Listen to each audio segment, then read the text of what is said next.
اعوذ باللہ من الشیطان الرجیم، بسم اللہ الرحمن الرحیم۔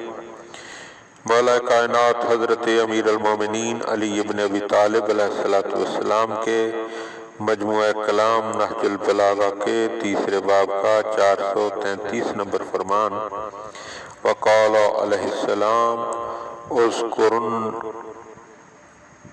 قطاع اللذات و بقاء الطبیعات، لذتوں کے ختم ہونے اور پاداشوں کے باقی رہنے کو یاد رکھو۔